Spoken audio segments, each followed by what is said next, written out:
নমস্কার বন্ধুরা, ডলির রন্ধনশালায় সবাইকে স্বাগত। যে যেখান থেকে ভিডিওটা দেখছো আজকে, আশা করি সবাই ভালো আছো। তাহলে আজকে রেসিপিটা শুরু করা যাক। এখানে আমি 200 গ্রাম পরিমাণ গাটি কচুকে আগে থেকে ধুয়ে পরিষ্কার করে লবণ দিয়ে সিদ্ধ করে নিয়েছি।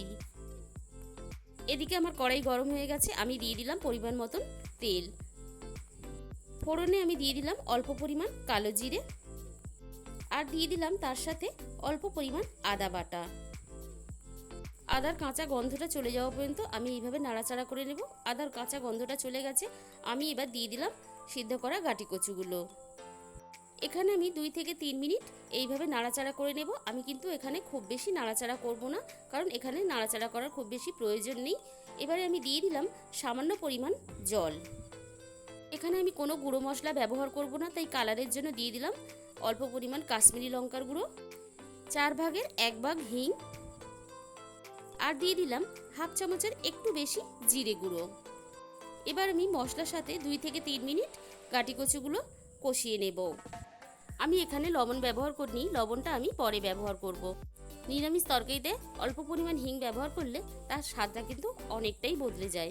এবারে আমি দিয়ে দিলাম জল, আর জলটা আমি এখানে একটু বেশিই দিলাম, কারণ পরে গাঢ় হয়ে যাবে, তাই এখানে একটু জলটা বেশি ব্যবহার করলাম। সব কিছু একসাথে মিশিয়ে দিলাম।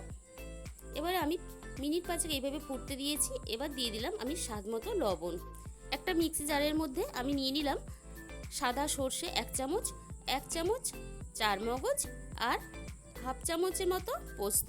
এখানে যদি হাতের কাছে চারমগজটা থাকে তাহলে দেবেন, আর যদি না থাকে তাহলে দেওয়ার দরকার নেই, এমনিতেই খেতে ভালো লাগবে। আর সাদা সর্ষেটা অবশ্যই ব্যবহার করবেন। আর দিয়ে দিলাম স্বাদ মতো কাঁচা লঙ্কা। আর কালো সর্ষে ব্যবহার করলে অবশ্যই ছাঁকনি দিয়ে ছেঁকে দেবেন। এবার এটাকে আমি জল ছাড়া একটা মিহি পেস্ট বানিয়ে নিয়েছি। দিয়ে দিলাম অল্প পরিমাণ জল। জল দিয়ে এবার খুব ভালোভাবে পেস্ট করে নেব। আর আগে থেকে জল দিয়ে পেস্ট করলে তাহলে পেস্টটা কিন্তু খুব ভালোভাবে হতে চায় না। আমার সব কিছু খুব ভালোভাবে পেস্ট করা হয়ে গেছে। এবার তরকারির মধ্যে আমি ওই পেস্টটা ঢেলে দিলাম, আর দিয়ে দিলাম ওই মিক্সি জার ধোয়া অল্প একটু জল। নিরামিষের দিনে আমরা এরকম একটা রেসিপি বানিয়ে নিতেই পারি। আর ঠাকুরের ভোগের হিসেবে যেমন আমরা আলুর দম দিয়ে থাকি, এটাও কিন্তু দেওয়া যায়। এবার দেব অল্প পরিমাণে চিনি, একটু মিষ্টি মিষ্টি হলে তাহলে ভালো লাগবে খেতে। দিয়ে দিলাম আমি 1 চামচ পরিমাণ সর্ষের তেল, আর দিয়ে দিলাম অল্প পরিমাণ গরম মশলার গুঁড়ো। এবার সব কিছু খুব ভালোভাবে মিশিয়ে নেব। আমার কিন্তু রেসিপিটা রেডি হয়ে গেছে। আজকের রেসিপিটা তোমাদের যদি ভালো লেগে থাকে অবশ্যই একটা ভিডিওতে লাইক করো, কমেন্টের মাধ্যমে জানিও।